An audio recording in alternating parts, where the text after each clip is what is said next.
జై శ్రీమన్నారాయణ. ఓం అస్మద్గురుభ్యో నమః. శ్రీమతే రామానుజాయ నమః. అనాఘరకావత్యం బహుగుణపరిణామి మనసో దుహానం సౌహార్దం పరిచితమివాతాపి గహనం వదానాం సౌక్రాత్రాదనిషనిషేమ్యం శ్రవణయోః త్వమేవ శ్రేర్మహ్యం బహుముఖయం వాణీ విరసితం తత్త్రయంతమన్మహ్యం ప్రబోధనపరాయణం జిజ్ఞాసుజనజీవాతుం శ్రీరంగార్యగురుం భజే. శ్రీ శ్రీనివాసః కులదైవతం నః. శ్రీ శ్రీనివాసః పరదైవతం నః. శ్రీ శ్రీనివాసః పరమం ధనం నః. శ్రీ శ్రీనివాసః పరమాగతిర్ నః. జై శ్రీమన్నారాయణ. ప్రియ భగవద్ బంధువులారా, అందరికీ ధనుర్మాస ప్రారంభ శుభాకాంక్షలు. జై శ్రీమన్నారాయణ. అందరూ బాగున్నారు కదా?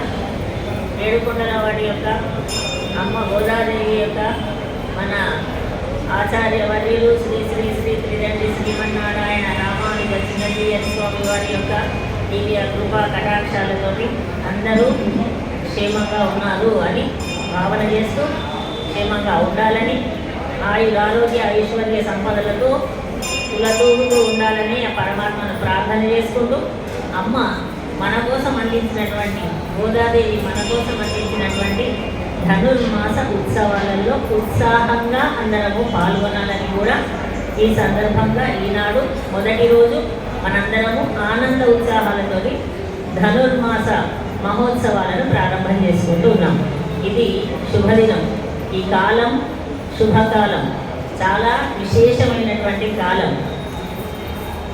దేవతలందరికీ కూడా బ్రాహ్మీ ముహూర్తం వంటి కాలం.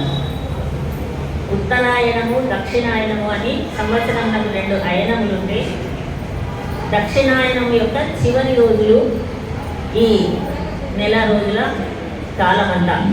ఇది చాలా శ్రేష్టమైనది అని దేవతలకి బ్రాహ్మీ ముహూర్తము వంటిది అని. ఈ కాలంలో ఎంత భగవన్ నామాన్ని స్మరిస్తే అంత శ్రేయస్సు అని, ఈ కాలమంతా కూడా సత్వ గుణము అభివృద్ధి చెంది ఉండేటటువంటి కాలము అని ఈ కాలాన్ని నిర్ణయం చేసింది అమ్మ గోదాదేవి. భగవంతుడు మన గురించి చింతపడుతూ ఉంటాడట, మన గురించి బెంగపడుతూ ఉంటాడట. వైకుంఠంలో మనమంతా బద్ధులం, నిత్యులు ముక్తులు అనేటటువంటి మహానుభావులు అక్కడ ఎప్పుడూ ఉంటారు పరమాత్మ కింద. అందరూ పరమాత్మకి సంతానమే కదా. అయితే నిత్యులు ముక్తులు నా చెంత ఉన్నారు, నా దగ్గరికి రాకుండా సంసార మండలంలో తిరుగుతున్నటువంటి బద్ధులం మన కోసమని బెంగాట. ఎలా రావాలి, వీళ్ళని మన దగ్గరికి వైకుంఠానికి ఎలా చేర్చాలి అని పరమాత్మ చింతిస్తూ ఉంటే, మన కోసమని అనేక అవతారాలను దాల్చి ఇచ్చేసిన ఆ సమయంలో మనం ఉండి లేక మళ్ళీ భౌతికమైనటువంటి సుఖాలను మాత్రమే చూస్తూ ఇక్కడిక్కడే తిరుగుతున్నారు, అయ్యయ్యో నా చెంతకు రావడం లేదు అని వ్యధ చెందుతూ ఉంటాడు శ్రీమన్నారాయణుడు వైకుంఠంలో. అటువంటి సందర్భంలో ఎవరైనా వెళ్ళి ఈ మానవ సకల ప్రాణికోటిలో కూడా 84 లక్షల జీవరాశులలో ఉత్తమమైనటువంటి జన్మ మానవ జన్మనే. మానవ జన్మకి ఉన్నటువంటి బుద్ధి వికాసం చేత తర్వాతి జన్మను ఉత్తమంగా తీర్చిదిద్దుకోవచ్చు మానవుడైతే. ఇంత చక్కటి అవకాశాన్ని జారవించుకుంటున్నారే ఈ మానవులు అని బాధపడుతూ ఉన్నాడట స్వామి. ఆ సమయంలో భూదేవి నేనేమైనా వెళ్ళి వాళ్ళకి ఈ విషయాన్ని తెలియజేసి వస్తానని. భగవంతుడు మన కోసమనే వేదములను, వేదాంగములను, ఉపనిషత్తులను, సకల రామాయణ భారత భాగవతాలన్నింటినీ కూడా మన కోసమనే ఇచ్చాడు. ఎందుకంటే అవన్నీ మనకు అంటే చదివి తెలుసుకుంటారని. మన అనేక ఈ జీవరాశిలో బుద్ధి కలిగినటువంటి వ్యక్తి ఎవరంటే మానవుడే, జీవి. అందుకని ఈ జీవులందరూ చేరవలసిన గమ్యస్థానం ఏది? చేరవలసినటువంటి గమ్యస్థానం ఏమిటి అంటే పరమాత్మ చెంతకు వెళ్ళాలి. అది శ్రీ వైకుంఠం. అక్కడికి వెళ్ళడానికి మార్గం ఏది?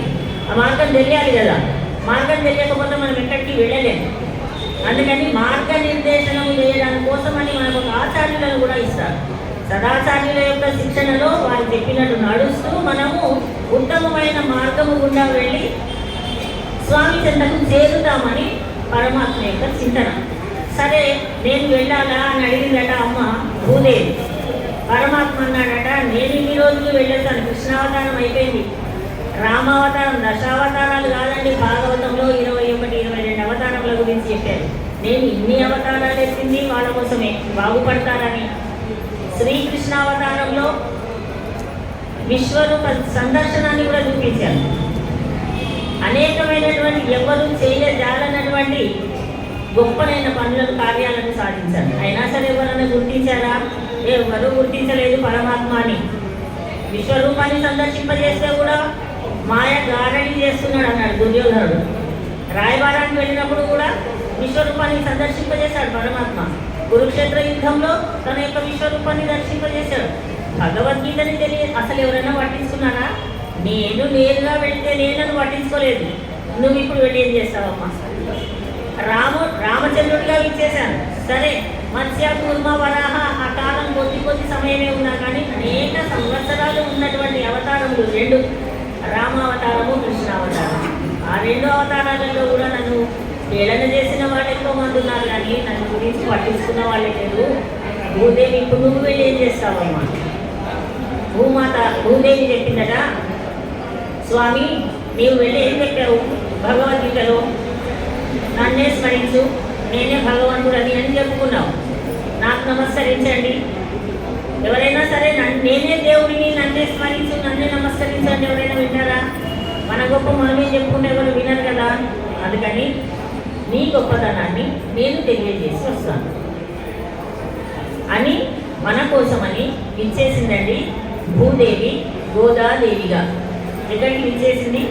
పరమాత్మ యొక్క ఆజ్ఞ తీసుకున్నది. ఎలాగంటే నీ యొక్క గొప్పతనాన్ని తెలియజేస్తాను. మనకు 32 ఉపనిషత్తులన్నీ 32. అందులో సకల వేదసారం ఉంది. అంత సకల వేదసారము సామాన్యులైన వాడు ఎవరు గ్రహించడం లేదు. అందులో ముఖ్యమైనటువంటి అంశము నారాయణ మంత్రము. నారాయణ శబ్దం యొక్క గొప్పతనాన్ని తెలియజేస్తాను అని కంకణము కట్టుకుని వచ్చిందండి గోదాదేవి. శ్రీవిల్లిపుత్తూరు అనేటటువంటి స్థలంలో విచ్చేసింది. శ్రీవిల్లిపుత్తూరులో ఏం చేసి ఉన్నది? పట్టనాథుడు విష్ణు చిత్తులు అనేటటువంటి మహానుభావుడికి కుమార్తెగా లభించింది. వారేమో కోదయ్య అని నామకరణం చేశారు. మాలలు, పుష్పమాలలు, తులసిదళ మాలికలను కట్టి భగవంతుడికి అర్చించేటటువంటి వారు పట్టనాథుడు. వారికి లభించడం వల్ల వారు మాల అని నామకరణం చేసుకున్నారు. అది కోదయ్య అని తమిళంలో, ఇదంతా తమిళ దేశంలో ఉన్నటువంటి శ్రీవిల్లిపుత్తూరు. అక్కడ లభించడం వల్ల వారి యొక్క భాష తమిళము కనుక కోదై క్రమంగా గోదాగా మారింది. మనం గోదాదేవి అంటున్నాం. ఆ గోదాదేవి ఆండాళ్, చూడి కుడిత నాట్యార్, 2 విశేషమైనటువంటి పనులను అమ్మ 3 పనులు చేసిందండి. నీలాతుంగస్తన గిరితటి సుప్తం ఉద్బోధ్య కృష్ణం పారార్క్యం స్వం శృతి శత శిరసిద్ధ మధ్య అపయంతి స్వోచ్ఛిష్టాయాం సృజనిగళితం యావలాత్కృత్య భుంక్తే గోదా తస్యై నమ ఇదమిదం భూయ ఏవాస్తు భూయః అని మనకి ప్రార్థన శ్లోకాన్ని అందించారు పరాశర భట్టరు వారు. అమ్మ చేసిన గొప్పతనం ఏమిటి అంటే, శ్రీకృష్ణ పరమాత్మ మన పైన కాస్త కోపగించుకున్నాడు. ఎందుకని? నేను చెప్పినట్టు నడుచుకోవడం లేదని. తల్లిదండ్రుల కోపం వస్తుంది, తండ్రికి కోపం వస్తుందండి. మా నాన్నగారికి మనం చెప్పిన మాట వినకపోతే నేను పట్టించుకొని నీ మొహం కూడా ఏమైనా చేసుకో, పరీక్షలు అంటే చదవడం లేదు, భయం లేదు, భక్తి లేదు అని ఇంకా పట్టించుకోకుండా కోపంతో ఉంటే అమ్మ ఏం చేస్తుంది? పోనీలేండి, ఒక్కసారి పరీక్ష రాయలేదు, మళ్ళీ వచ్చే పరీక్షలు బాగా రాస్తాడండి. పోనీ 9th క్లాసే కదా, 10th క్లాస్ బాగా రాస్తాడు. సరే పోనీ ఇంటరే కదా, బీటెక్ మంచిగా రాస్తాడు. ఇలా నచ్చ చెప్పినట్టు అమ్మ అక్కడ శ్రీ మహావిష్ణువుకి నచ్చ చెప్తుంది. అలికి పరమాత్మ మన పైన క్షిపామి, వీళ్ళ మాట వినడం లేదు, ఇంకా కింది జన్మలకి వీళ్ళని పంపించేస్తాను అని కోపంతో ఉండి నీలాదేవి గృహమునకు వెళ్ళి నీలాదేవి యొక్క ఉత్తుంగ స్తనముల యందు పర్వతముల వంటి ఆ ఆనందమయమైన స్థనములందు నిద్రించి ఉన్నాడు. పరమాత్మ నీవు చేయవలసినటువంటి పనికి కాదు అని పరమాత్మకే కర్తవ్య బోధ చేసింది గోదాదేవి.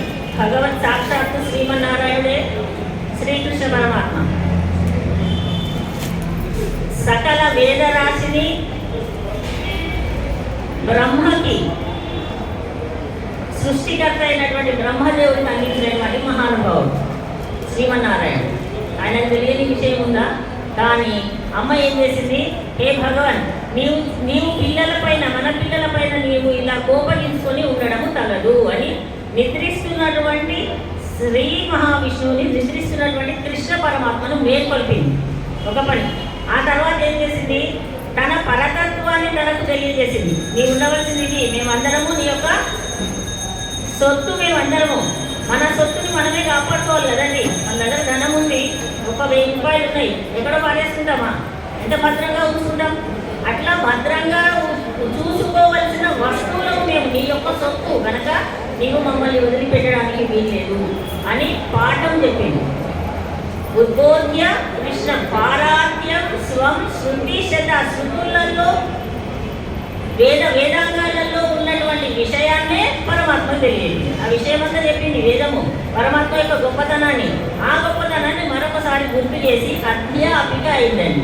భగవంతుడికే సాక్షాత్తు సర్వ సృష్టి స్థితి లయకారకుడైన శ్రీమన్నారాయణుడికే పాఠం చెప్పినటువంటి తల్లి మన గోదమ్మ తల్లి.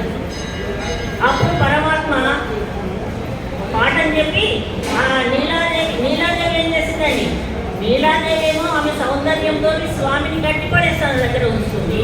అమ్మ గోదమ్మనేమో కాదు, ఇంత భక్త కోటి ఉన్నారు చూడండి మన కాలనీలో, మన కోవెల్లో అధికమైనటువంటి భక్తజన సందోహము. నీ గురించి, నీ యొక్క దివ్య దర్శనాన్ని కాంక్షిస్తూ నీ యొక్క దివ్య తిరుముఖ మండలాన్ని వీక్షించాలని, నీకు నిత్య కైంకర్య నిష్టతో నీ నిత్య కైంకర్యం చేసుకోవాలని ఉన్నటువంటి భక్తజనులను చూడవలసింది నీవే అని పరతంత్రత అనేటటువంటి పాఠాన్ని చెప్పి, ఉపనిషత్తులలో ఉన్నటువంటి రహస్యాలు, నిగూఢంగా ఉన్న రహస్యం అంతా కూడా సులభంగా చెప్పి తాను ఆచరించి తనను కట్టిపడేసిందని, కృష్ణ పరమాత్మను కట్టిపడేసింది. ఎలా కట్టిపడేసింది? 2 పనుల ద్వారా కట్టిపడేసింది. ఒకటేమో పాటలను పాడి కట్టిపడేసింది. 30 పాటలు పాడిందండి. అవే మనం తిరుప్పావై అని పాడుకుంటూ ఉన్న 30 పాటలు, రోజుకు ఒక పాట పాడింది. దివ్య ప్రబంధం అంటున్నారు. ప్రబంధం అంటే గొప్పనైనటువంటిది అని అర్థం. మామూలు గొప్పది అని చెప్పాలంటే తిరుప్పావైని దివ్య ప్రబంధం అని, గొప్పనైన ప్రబంధాలలో గొప్పది అని. అటువంటి మళ్ళీ 32 ఉపనిషత్ విద్యలో ఉన్నటువంటి చెప్పిన భగవతత్వాన్ని అంతా కూడా 30 పాటలలో పాడింది. మనకు పాటలంటే ఇష్టమని అమ్మ కూడా పాటల ద్వారా సులభమైన పాటలు అంటారు. మనకు తమిళ భాష మనకు తెలియదు కనుక, మన భాష ఆంధ్ర తెలుగు కనుక మనకు అది తమిళం కష్టం అనిపిస్తుంది, అందులో సులభమైనటువంటి భాష. అటువంటి భాషలో భరతత్వాన్ని వేదాంగాలలో ఉపనిషత్తుల్లో చెప్పిన విషయాన్ని పాటలుగా పాడి ఇంత సులభంగా మీరు పాడండి. ఈ 30 పాటలు, దానికి ఒక కాలం, ఈ ధనుర్మాస కాలం, ఈ కాలంలో 30 రోజులు పాడండి. కష్టపడక్కర్లేదండి. మనకు ఒక వ్రతాలు అంటే నియమాలు ఉంటాయి కొన్ని. వ్రతం అంటే నియమం. ఆ నియమాన్ని కూడా ఎందుకు పెడతారు? భగవంతుని యందు మనకు దృష్టి నిలబడడం కోసం. ఉపవాసం ఉండాలండి అన్నారు. ఏకాదశి ఉపవాసం అండి. అబ్బా ఏకాదశి ఉపవాసం అంటే ఉపవాసం ఏం తినకూడదట. అసలైతే ఉపవాసానికి అర్థం ఏమిటి? ఉప అంటే సమీపమునందు, వాసహ నివసించుట. ఎవరి సమీపమునందు? పణ్యాలన్నీ ఉంచుకొని వాటి సమీపమునందు, భోజన పళ్ళెం ముందు కాదు. ఎక్కడ ఎవరి సమీపమునందు ఉండాలి? భగవంతుని సమీపమునందు ఉండుట, భగవంతుని సమీపంలో ఉంచుకుంటా, మనసులో భగవంతుని ధ్యానించుట. ఇది చేయమన్నారు. కానీ మనము సరే ఆహారాన్ని స్వీకరిస్తే భగవంతుని యొక్క దృష్టి తగ్గిపోతుందని ఆహారాన్ని నియంత్రణ చేస్తే మనసుకు మనము ఇది నేర్పడం అన్నమాట, భక్తి నేర్పడం. అందుకని మనకి ఏర్పాటు చేశారు. అప్పుడు ఏం చెప్తారు మన వాళ్ళు, పిల్లలు ఒకవేళ అక్కడ అన్ని అరటిపళ్ళన్నీ ఉంటే తీసుకోబోతుంటే పెద్ద పిల్లవాడు ఏం అదే వద్దురా ఇప్పుడు తీసుకోకు, అవి తర్వాత దేవుడికి పెట్టిన తర్వాత ఇస్తారా? మనకే ఇస్తారు, దేవుడికి నైవేద్యం చేసి ఇస్తారు అంటే ఆహా తర్వాత ఇస్తారా అని ఊరుకుంటాడు తమ్ముడు చిన్నవాడు.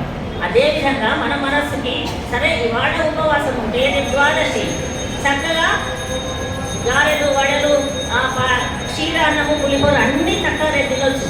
అనుకోని మనసుకు నచ్చ చెప్పుకొని ఉపవాసం. భగవంతుని యందు దృష్టి ఉంచండి. శ్రీ విష్ణు సహస్రనామ పారాయణం, భగవన్నామము స్మరించండి ఏకాదశి నాడు అని అలాంటి వ్రతాలను మనకి ఏర్పాటు చేశారు. అదేవిధంగా ఇది 30 రోజుల వ్రతం. అమ్మ 30 రోజులు అండి, ఎంత కష్టమో, మరేం తినాలో తినొచ్చు, ఏది లేదు, చక్కగా పులిహోర, దద్దోజనం, పొంగలి మొట్టమొదలు తినండి అని.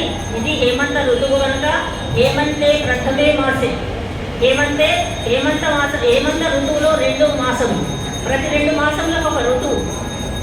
హేమంతంలోని మొదటి మాసంలో ఆనాడు గోపికలు ద్వాపర యుగంలో చేసినటువంటి వ్రతాన్ని మన గోదాదేవి తాను భావన చేసి శ్రీవిల్లి పుత్తూరులో ఉన్నటువంటి వటపత్ర సాయి పెరుమాళ చందన రోజు ఒక పాట పాడింది. దీనిని మనం తల్లిస్తే చాలు. ఇదే వ్రతం మనం చేసే వ్రతం ఏంటి, ఆనాడు గోదాదేవి చేసిందటండి, దానిని మేము కలుస్తున్నాం. ఆనాడు ఈ మొదటి రోజు ఇవాళ ధనుర్మాసంలో మొదటి రోజు అండి, ఇవాళ మొదటి పాట అండి. మార్గళి తింగళ్ మది நிறைந்தனன்னாளால் நீராட போதுவினோ நேருளையீர் சீர் மல்கும் மாயப்பாடி செல்வச் சிறுமீர்காள் கூர்வேல் கொடிந்தொழிலன் நந்தகோபன் குமரன் ஏறாரந்த கண்ணிய சோதை இளம் சிங்கம் கால்மேனி செங்கண் கதிர்மல்யம் போல் முகத்தான் நாராயணனே நமக்கே பறை தருவான் పారోర్ పుగజ పడిందేలోరెంబావాయ్ అని పాడిందండి అమ్మ. అని ఆ పాటను పాడి దాన్ని సేవాకాలం అంటూ 30 పాటలను పాడి తర్వాత ఈ ఒక పాట యొక్క భావాన్ని తెలుసుకోవడం, ఇది చేయమన్నారు మనల్ని. ఇదే వ్రతం నెల రోజుల తర్వాత చక్కగా పొంగల్ పెడతారు. మన కోవెల్లో మనందరికీ తెలిసిందే, జగత్ ప్రసిద్ధి, ప్రసాదాలకు లోటు లేదు. అందుకని చక్కగా ప్రసాదాలు స్వీకరించవచ్చు. చెయ్యమన్న పనులు ఏమిటి, ముఖ్యంగా అవన్నీ విషయాలు అమ్మ ఇందులో చెప్తుందని. ఈ 30 రోజులు కనుక మనకు ఎప్పుడూ అబ్సెంట్ కాకుండా ప్రతిరోజు వస్తే సరే, మనకు తెలుసండి ఎన్నో రోజుల నుంచి వింటూ ఉన్నాము వస్తున్నాము అన్నా సరే ఈ కాలంలో వినండి అన్నారు. శ్రవణం చేయడం మనకు మానవులకు ముఖ్యమైనటువంటి కర్తవ్యం. ఎందుకు శ్రవణం, మన శరీరంలోని మన అవయవాలను చూస్తే మనకు అర్థమవుతుంది. మనకు శ్రవణ ఇంద్రియములు 2, కరములు 2, పాదములు 2, కళ్ళు 2, ఇవన్నీ నుంచి నోరు మాత్రం. ఎందుకోసమని ఈ శ్రవణేంద్రియములు 2 అంటే అధికమైనటువంటి భగవద్ విషయాన్ని వినండి, శ్రవణం చేయండి అని. అందుకని దానికి ఒక మంచి కాలం సమీపించిందని అమ్మ. అందుకని ఇవాళ కాలాన్ని పొగుడుతున్నారు. ఇవాళ పాటలో ముఖ్య ఉద్దేశం ఏమిటంటే కాలాన్ని పొగడడం. కాల పురుషుడని పరమాత్మ, సాక్షాత్తు కాలం అంటే ఎవరు, శ్రీమన్నారాయణుడే. అందుకని కాలము, మనం ఏదైనా పని ప్రారంభించాలనుకోగానే ఒక మంచి కాలము సమీపించింది. వ్రతం చేయాలనుకున్నామండి, మనమైతే అయ్యవారి దగ్గర కూర్చొని ఏ రోజు మంచి రోజు అని నేను వ్రతం చేయాలనుకున్నా, లేకపోతే పూజ చేయాలనుకున్నా అడుగుతాం మనం వెళ్ళి.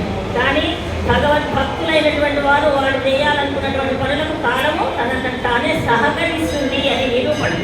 మన సంకల్పం బాగుంటే ప్రకృతి మండలంలోని కాలము సకల ఈ ఉన్నటువంటి ఈ వాళ్ళ దేవతలందరూ కూడా సహకరిస్తారట.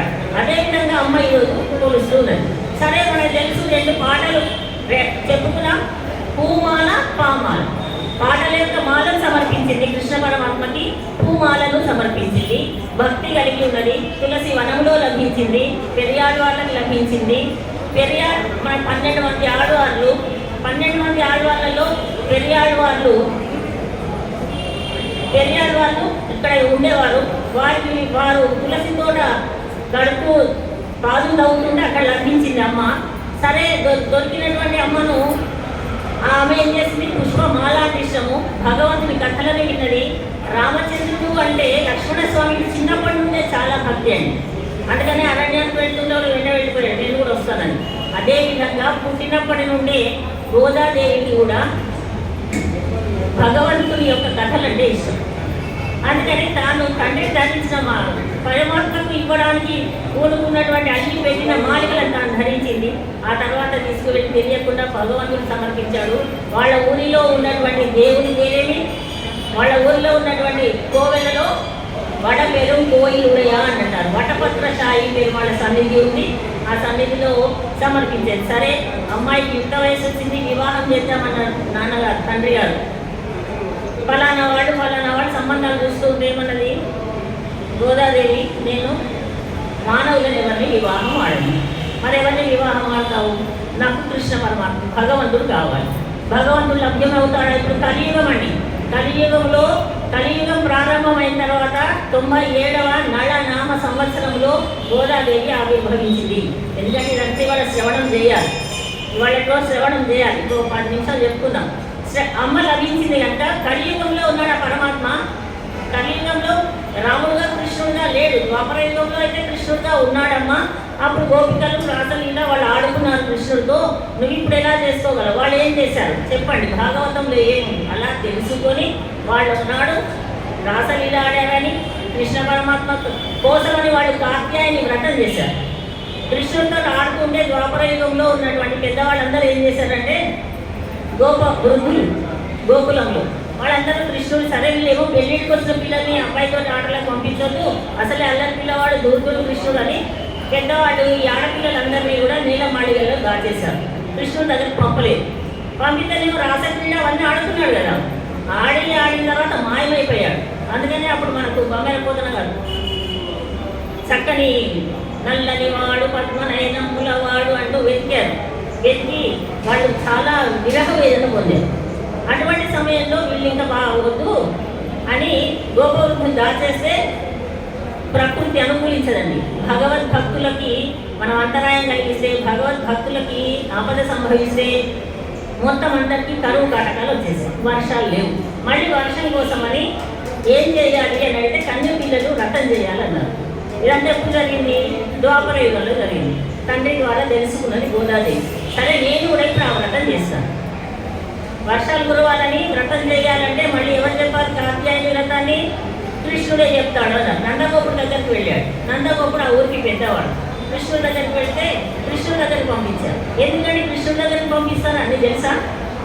అప్పుడు కృష్ణుడి మాటనే వేదం మళ్ళీ ఎంత అల్లరిగా ఉన్నా. ఎందుకు అంటే చిన్నప్పుడే గొప్పలైన కార్యాలు సాధించి చూపించాడు. పూతన శకటాసురుడు మళ్ళీ గోవర్ధన పర్వతాన్ని ఎక్కడము, వర్షం నుండి అందరిని రక్షించాడు. ఇన్ని మంచి పనులు చేశాడు కనుక అఘటిత ఘటన సమర్థుడు కృష్ణ పరమాత్మ అని పంపిస్తే మళ్ళీ సరే వ్రతానికి రేపు రండి. ఏమేమి వ్రతానికి కొన్ని సాధనాలు కావాలి, వ్రతాన్ని ఎలా జరుపుకోవాలి, దానికి కావాల్సిన సాధనాలు ఏమిటి, వాటన్నిటిని మీకు రేపు ఇస్తాను. ఈరోజు రాత్రి ఎందుకు వెళ్ళండి అంటే వెళ్ళి తెల్లవారు వస్తున్నారు అనమాట. అప్పటి నుంచి మనకి పాఠశాలలు ప్రారంభం అవుతాయి.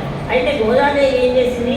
నేను అలాగే చేస్తాను. ఆనాడు కాత్యాయని వ్రతాన్ని గోపికలు ఎలాగా ఆచరించారో నేను అట్లాగే ఆచరిస్తాను అని ప్రారంభం చేసిందండి తల్లి. అయితే తానున్నదేమో కలియుగం, అప్పుడేమో ద్వాపరయుగం, ఇప్పుడేమో కలియుగం. కలియుగంలోనేమో పరమాత్మ ఉన్నాడా? భగవంతుడు ఉన్నాడా అండి? మానవ రూపంలో ఉన్నాడా? అప్పుడు కృష్ణుడు రాముడులా ఉన్నాడా? లేడు. ఒక 5 తత్వాలుగా ఉంటాడు పరమాత్మ అని. పర, వ్యూహ, విభవ, అంతర్యామి అక్ష రూపాలలో ఉన్నాడు. ఇప్పుడు ఎలా ఉన్నాడు? కలియుగంలో అక్షావతారంగా ఉన్నాడు. మన కంటికి కనిపించేవాడుగా ఉన్నాడు. మన లోపల ఉన్నా మనం గుర్తించడం లేదు. మన కంటి ఎదురుగా ఉంటే గుర్తిస్తున్నాం. అంతర్యామిగా ఉన్నాడు, అందరిలో ఉన్నాడు. అందుకని మీరు అందరూ కలిసి రావాలి, ఎవరో ఒక్కటి రావడం కాదని చెప్పాడు నేను. అందుకని అందరూ రావాలని. కొందరు నిద్రపోయారు, కొందరు నిద్రపోలేదు. అందరిని కలుపుకొని అమ్మ వస్తూ సంతోషంగా ఈ పాటలు పాడింది. అయితే పామాలని పూమాలని సమర్పిస్తే చూడి కొడుతాడు, పాడి కొడుతాడు అంటాడు. చూడి కొడుత నాట్య అంటే పుష్పమాలికలను తాను ధరించి స్వామికి ఇచ్చినటువంటి తల్లి. అంటే అటువంటి మాలికతో స్వామిని కట్టిపడేసింది.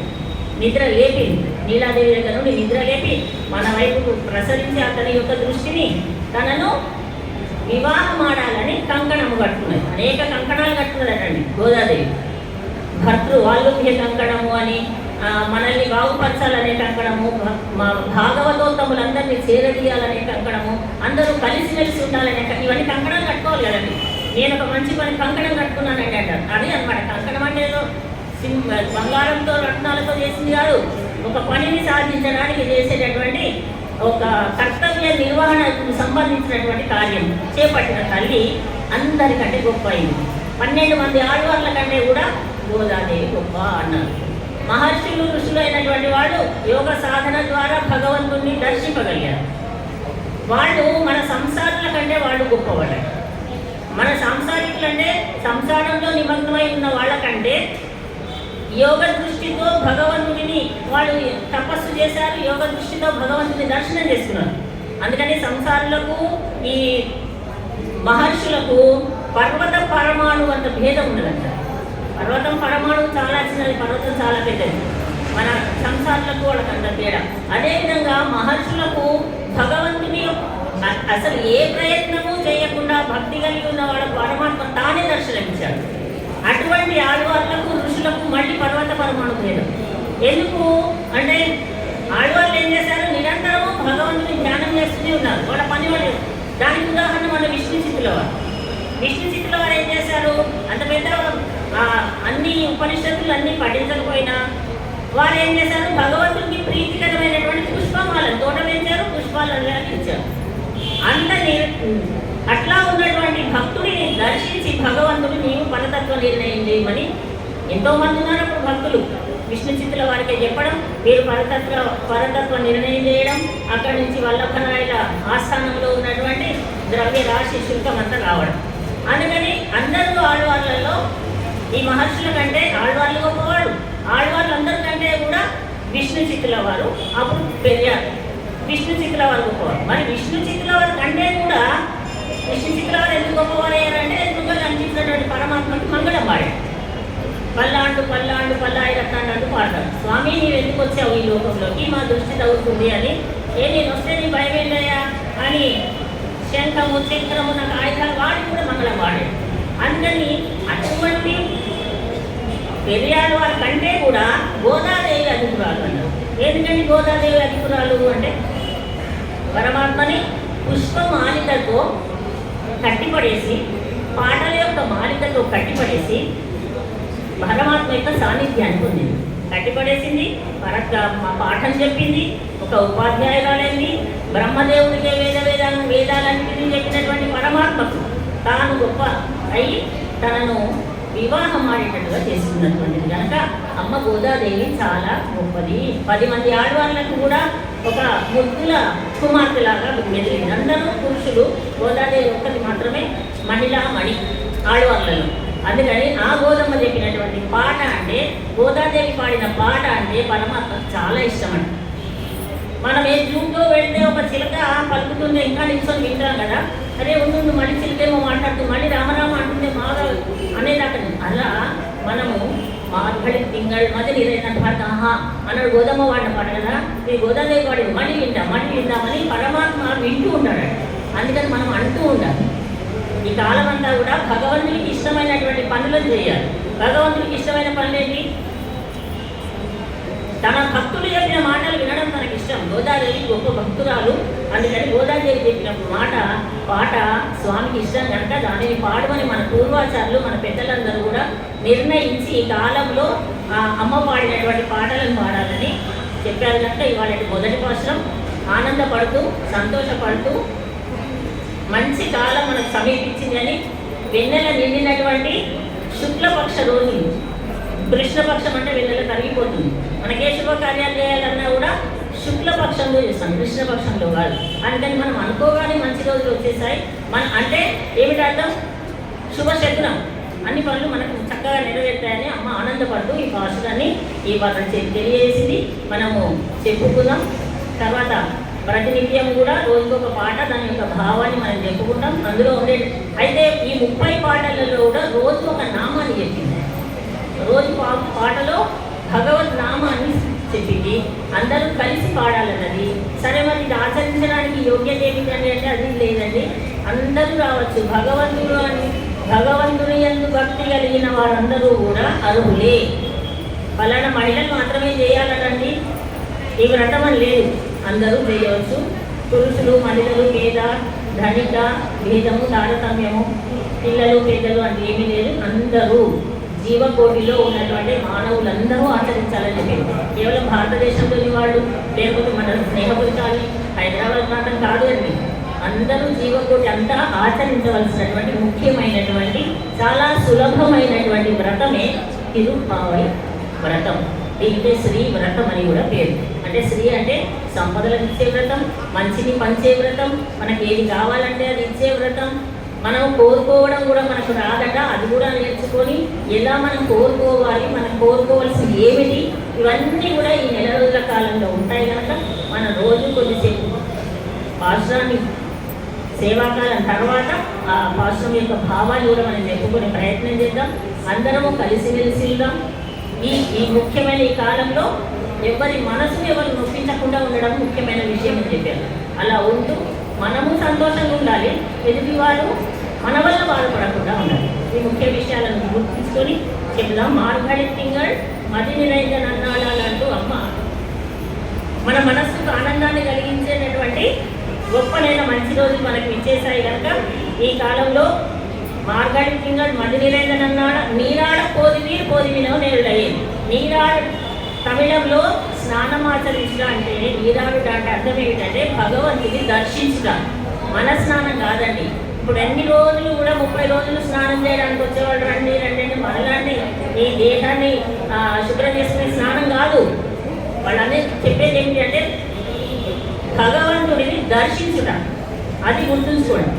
అయితే ప్రేయసి ప్రియులు కలియుట దాన్ని కూడా వాళ్ళు స్నానం అంటారు. అలా పిలుస్తూ అందరినీ గౌరవంగానే పిలుస్తుంది. అమ్మ గోదాదేవికి ఎప్పుడు చేసింది? 6-8 సంవత్సరాల వయసు అండి.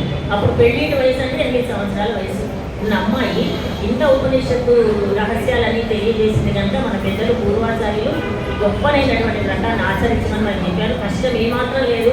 కాబట్టి ఈ కాలం కూడా ఎటువంటి కాలం అంటే అతి చల్లదనము కాదు, అతి వేడి ఉండదు. ఇప్పుడు అందరూ ఏమంటున్నారు, ఎందుకంటే ధనుర్మాసం అని తిరుపావై అని చలికాలంలో వచ్చారు, ఎండాకాలం ఉంటే బాగుండేదేమో సమాజం. అప్పుడు బాధలు అప్పుడు ఉంటాయి. కానీ ఈ కాలం చాలా మంచిది. మనకి ఏ పండుగలైనా సరే కాలాన్ని అనుసరించే ఉంటాయి కదా. అందుకని ఈ కాలము మనకు ముక్తి మార్గాన్ని చూపించేటటువంటి కాలం అండి, మామూలు కాలం కాదు. దేవతలకే బ్రాహ్మీ ముహూర్తం అంటే మనల్ని కూడా బ్రాహ్మీ ముహూర్తంలో నిద్ర మేలుకోమన్నారు. బ్రాహ్మీ ముహూర్తే మనం నిద్ర లేచి ఏం చేయాలి? మన బావు గురించి, మన హితం గురించి ఆలోచన చేయాలట. అందుకని ఇటువంటి మంచి కాలాన్ని మనం జాగ్రత్తుకోవాలి. మనకు తెలిసిన వాళ్ళని కూడా తెలియజెప్పాలి. మన ఇంట్లో కూడా మనకే తెలుస్తుంది మన శరీరం ఈ 4 రోజులు ఎట్లా ఉంటుందని. అందుకని దీన్ని మనందరం ఆచరిద్దాం. అందరి చేత ఆచరించే ప్రయత్నం చేద్దాం. మనకు తెలిసినటువంటి 10 మందిని కూడా మనము ఆచరించే ప్రయత్నం చేయాలి అని మన పెద్దలు పూర్వాచార్యుల యొక్క, మన ఆచార్యుల యొక్క ముఖ్య ఉద్దేశం కనుక దీని భావాన్ని ఒకసారి వాళ్ళకి క్లుప్తంగా చెప్పుకుందాం. మిగిలితే ఏమైనా ఉంటే మళ్ళీ దీన్ని కూడా కలిపేసి చెప్పుకుందాం. మార్గడి తింగళ్ మది నిరైన నన్నాడ నీరాడ పోదిమిలో నేరుడయ్యే. ఎవరైతే ఈ వ్రతాన్ని ఆచరించాలని ఉత్సాహంగా ఉంటారో, భగవంతుని దర్శించాలని భక్తి కలిగి ఉండాలని ఉన్నవాళ్ళు అందరూ రండి. అదే యోగ్యత. దీన్ని ఆచరించాలని కోరిక ఉంటే చాలు, అందరూ వచ్చేయండి, అందరము కలిసి పాడదామని పిలుస్తున్నారు. మంచి కాలం వచ్చిందని. అయితే ఒక ప్రబంధం అన్నాం. ప్రబంధాన్ని ప్రారంభించేటప్పుడు మంగళకరంగా ప్రారంభించాలి. ఏదైనా సరే ఇప్పుడు మహాభారతాన్ని రాసినప్పుడు కూడా శ్రీతో మొదలుపెట్టింది. శ్రీవాణి గిరిజాస్విరాయ వక్షోముఖాంగేశ్వర నన్నయ్య గారు శ్రీతోని శ్రీకారం నుంచి ప్రారంభిస్తారు ఆంధ్ర మహాభారతాన్ని రచించడం. అదేవిధంగా అమ్మ గోదాదేవి కూడా ఇక్కడ మార్గడి తింగళ్ అన్నదంటే దాంట్లో అర్థం కూడా మా అనే ఒక అక్షరాన్ని, అట్లా ఒక్కొక్క అక్షరానికి కూడా ఇంత వివరణ వ్యాఖ్యానం ఉంటుందండి. అయితే మన సమయానికి దాన్ని బట్టి మనం చెప్పుకుంటుంటాం. మా అంటే లక్ష్మీదేవి, శ్రీ అన్న లక్ష్మీదేవి శుభం కలిగించేది. మా అంటే లక్ష్మీదేవి అండి. మార్గడి అన్నారు. మళ్ళీ ఒక లక్ష్మీదేవిని తెలిసిందా అండి అంటే మార్గడి అంటే భగవంతుడు శ్రీకృష్ణ పరమాత్మ భగవద్గీతలో ఏం తెలియజేశాడు? మాసానా మార్గశీర్ష అహం, నేనేనండి మార్గశీర్ష మాసాన్ని. అంత శ్రేష్ఠ అంటే అమ్మ యొక్క పరమాత్మ యొక్క నామాన్ని స్ఫురించేటట్టుగా మార్గడి అని. మా అంటే ఇందిర, లోకమాత, మా మంగళ దేవత అనే అమ్మ పేర్లు. అంటే శ్రీ మహావిష్ణువు, విష్ణుమూర్తి ఎట్లనో అట్లాగే. అందుకని ఈ మాసం గొప్పది. అందులో భగవన్నామాన్ని ఎంత స్మరిస్తే అంత మంచిది అన్నారు కనుక దాన్ని మనం చేసుకున్నాం. అయితే మంచి ఆభరణములు ధరించిన వాళ్ళ అంటున్నారు. నీరాడ శ్రీమల్కు మాయపాడు సెల్వశ్రీ మీరుగాడు. ఈ రేపల్లేకి వచ్చాడండి కృష్ణ పరమాత్మ. అయితే ఒక విషయం విందాం. ఇక్కడ భగవంతునికి సంబంధించిన సకల ఉపనిషత్ సారమైనటువంటి ఈ తిరుపతి పాశురాలను చెప్పుకుంటూ ఉంటే మనము కాలక్షేపానికి వచ్చినట్టు కాదు. మామూలుగా మనం కాలక్షేపం అంటే టైం పాస్ అంటున్నాం కదా, అట్లా కాదు కదా. ఈ 10 నిమిషాలు మనము మాట్లాడకుండా ఉంటే ఈ ఈ తిరుప్పావై దివ్య ప్రబంధానికి మనం కొంచెం గౌరవం ఇచ్చినట్టు కదా. మనకు విలువైన సమయమే చాలా విలువైంది. ఆ విలువైన సమయంలో మనం ఇంట్లో పనులన్నీ తొందరగా చేసుకొని ఎప్పుడో పొద్దులేసి వస్తాం. ఇక 4 రోజులు ఇది ప్రారంభం ఇవాళ. అయితే వచ్చిన మనం ఏం చేయాలి? ఇందాక మన అర్చక స్వామి వారు కూడా చెప్పారు, మనకి ఇక్కడ ఆరాధన జరుగుతున్న నిశ్శబ్దాన్ని ఎంత పాటించగలిగితే మనం ఈ వ్రతంలో అంత చక్కగా పాల్గొన్నాడు. నిశ్శబ్దాన్ని పాటించాలి. మన పెద్దవాడికి చెప్పిన విషయాన్ని ఆ సమయంలో అప్పటి వద్ద మనము కనీసము పాటిస్తే మన క్రమశిక్షణగా ఉన్నట్టు తెలుసు మనకు. ఇప్పుడు ఇది కూడా ఏంటంటే మనకు సంవత్సరం నుంచి సరైన కొంచెం క్రమశిక్షణ తప్పుతుంది. పిల్లలకు చూడండి, స్కూల్కి వెళ్ళే పిల్లలకు సమ్మర్ హాలిడేస్ తర్వాత వస్తే వాళ్ళకి మళ్ళీ కొంచెం మొదటివన్నీ చెప్పాల్సి వస్తుంది. అదే విధంగా మనం కూడా పిల్లలనే అండి, మనమేమో చాలా పెద్దవాళ్ళు అనుకోవడానికి వీలేదు. అందుకనే అమ్మ సాక్షాత్ కృష్ణ పరమాత్మకే చక్కగా వేలు చూపించి జాగ్రత్త, నువ్వు అందరినీ చూసుకోవాల్సిందే, ఇక్కడ నిద్రించడం కాదు. నీలాదేవి కనిపించిందని ఇక్కడ దేవి మందిరంలో నిద్రిస్తున్నావు, వాళ్ళందరినీ చూడాల్సిన బాధ్యత మీది. మన పిల్లల్ని మనం చూడకపోతే ఎవరు చూస్తారు? లేవాల్సిందే అని ఎలాగైతే దేవి పరతంత్రత అనేటటువంటి పాఠం చెప్పిందో అదేవిధంగా మనల్ని మనం కూడా సంస్కరించుకోవాలండి. ఇదంతా చెప్పి మనం ప్రతి సంవత్సరం వింటున్నదే, ఏది విన్న భావమేలే, మళ్ళీ కొత్తగా చెప్పట్లే కాదు. ఇది వినాలి, కాలంలో వినే చాలు మనకు. ఇప్పుడు మాకేమో జాతకం బాగాలేదటండి, ఏం చేసుకోవాలి అని వెళ్తున్నామా? ఏ అయ్యగారి దగ్గరకు పోయి ఈ నెల బాగాలేదట చెయ్యి చూపిస్తున్నాం, ఈ నెల బాగాలేదు, రాశి ఫలాలు బాగాలేవు, ఏం పూజ చేసుకోవాలి, ఏం దానాలు చేసుకోవాలి. ఇప్పుడు ఇది వింటే చాలు, అలాంటి పరిస్థితి రాదట, అంత శ్రేష్టమైనది. కానీ మనం ఏం చేస్తాం? ఇక్కడ దొరికిందే సమయము ఇక్కడ అదే సమయంలో ముచ్చట పెట్టుకోదు. అందుకని విషయం గమనించడం కోసం చెప్పడం జరిగింది. ఎందుకంటే భావం అయిపోవాలి ఇవాళ కొంచెం చెప్పుకుంటే మళ్ళీ రేపటి 2వ వర్షం మీరు చెప్పుకోగలగాలి. అందుకని మీరందరూ వృద్ధి పొందుతున్న కృష్ణుడు పుట్టిన తర్వాత రేపల్లెలో సంపదలు పెరుగుతూ ఉన్నాయట. ఎంత పాలు, వాళ్ళ గోసంపద అధికం కదా, ఎంత పాలు వస్తున్నాయో అంత నెయ్యి వస్తుందట. చూడండి అంటే ఎంత సంపదను. అటువంటి సంపద గల ఊరిలో ఉన్నటువంటి ఓ పిల్లలారా అందరూ రండి, మీ ఆభరణాలన్నీ ధరించండి, మనం స్నానం ఆడదాం అంటూ పిలుస్తున్నారు. ఆభరణములు అంటే భగవంతుని దర్శిస్తూ ఉంటే కలిగేటటువంటి ఒంటికి గగురుపాటు. పరమాత్మ చూడగానే ఆహా స్వామి ఎన్ని రోజుల తర్వాత నేను దర్శించామని మనం ఇందాక ఇలా అనుకున్నాం. అలాగే భగవంతుని చూడగానే ఒళ్ళు పులకాంకిరం అవుతుందట. అలా రండి, అందరము కలిసి మనం పరమాత్మను దర్శిద్దాం. ఒక్కొక్కళ్ళే చేసుకునే వ్రతం కాదండి. నేను నా చిన్ని గొజ్జకు శ్రీరామ రక్ష అన్నట్టు ఒక్కళ్ళం కాదు, అందరూ కలిసి రండి అని కృష్ణ పరమాత్మ చెప్పాడు కనుక అందరూ కలిసి రండి అని గోధుమ మనకి చెప్పింది కనుక మనం కూడా కలిసి వ్రతాన్ని ఆచరిద్దాం. ఆనందాన్ని పొందుతారండి అందరూ కలిసి ఉండేది కదా. ఒక్కొక్కళ్ళకైతే ఏం ఆనందం ఉంటుంది? ఎవరి దగ్గర ఉంటాడండి అంటే ఎరా ఆనందకండి యశోదైలం సింహం, యశోదాదేవి దగ్గర చిన్న సింహం పిల్లలాగా ఉంటాడండి. నందగోపుడి దగ్గర చేతులు కట్టుకొని ఉంటాడు, వినయశీలుడిగా ఉంటాడు. అంత గొప్ప పరమాత్మ తల్లిదండ్రుల చేత పెరుగుతున్నాడు, ఎలా ఉన్నాడు? అటువంటి వాడు మనకు కావలసినవన్నీ ఇస్తాడు. నారాయణనే నమక్కే పరై తరువా, మనం నారాయణుడినే నమ్ముకొని వచ్చాం కనుక ఆయన మనకేం కావాలంటే అది ఇస్తాడట. రండి అందరూ రండి, పిల్లల్ని పిలుస్తుందండి.